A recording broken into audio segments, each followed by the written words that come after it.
शंका 101। हम जब देरासर जाते हैं उस वक्त रास्ते में मांगने वाले बैठे होते हैं और साथ ही साथ देरासर के आजू बाजू में भी बैठे होते हैं।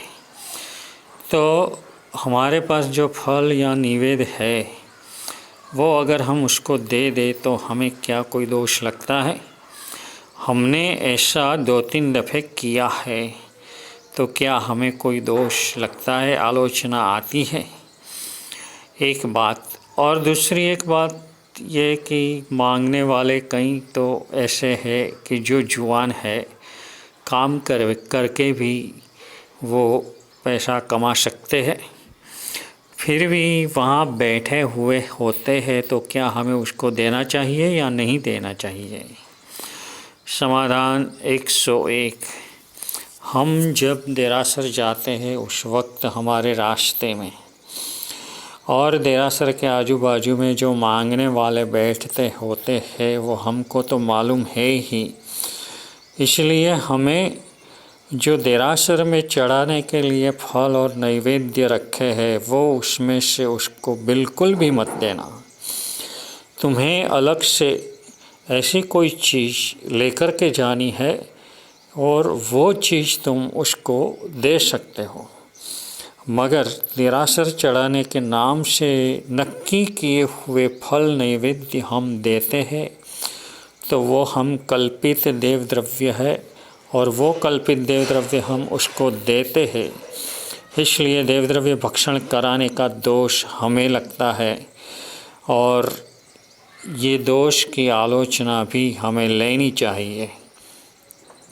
इतना ही नहीं, कई लोग तो ऐसा करते हैं कि देरासर में ये फल नैवेद्य चढ़ा देने के बाद वो ही वापस ले लेते हैं और वापस ले लेने के बाद देरासर के बाहर जो कोई बैठे हुए होते हैं उसको वो देते हैं।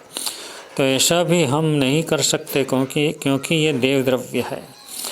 वो ऐसी दलील करते हैं कि ये आखिर में तो पुजारी को जाता है, तो पुजारी को तो इतना ज़्यादा मिल रहा है, तो क्यों ना हम ये यहाँ पर नहीं रख के बाहर बैठे हुए हैं उसको दें। तो हमें ऐसा अनुकंपा दान दूसरे की चीज़ पर जिसका अधिकार है वो लेकर के हमें दूसरे को नहीं ही देना चाहिए। जब हमने देरासर में चढ़ा दिया, हमारा अधिकार उसके ऊपर से उठ गया है और देव द्रव्य है, देव द्रव्य पर हमारा कोई भी अधिकार नहीं।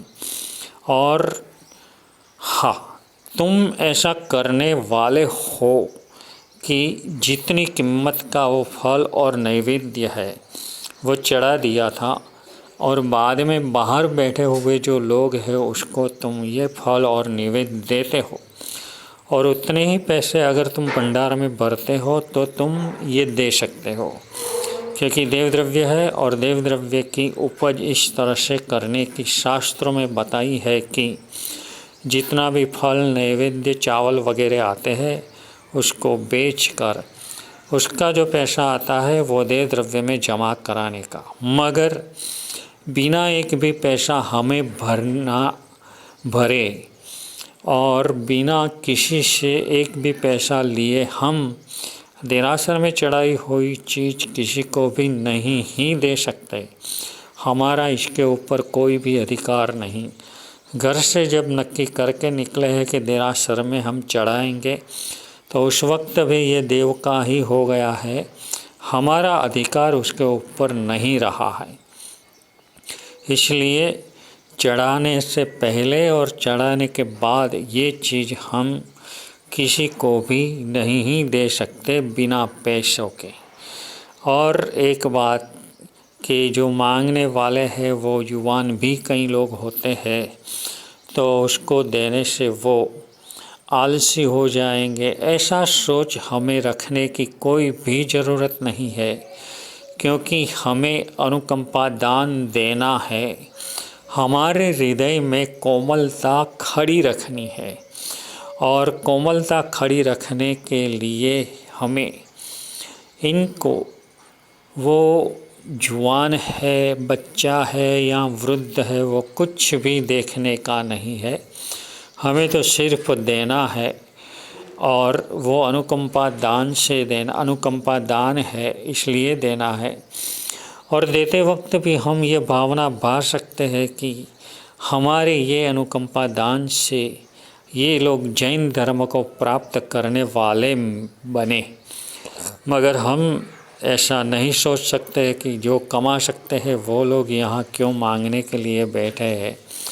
हमें ये सोच रखने की कोई भी आवश्यकता नहीं है। और एक बात जो प्रसंग बना है वो मैं बता रहा हूँ। ऐसा ही एक प्रसंग बम्बई में बना। एक सेठ ने आकर के एक युवान को कहा कि तुमको शर्म नहीं आती, यहाँ पर तुम मांगने बैठे हो।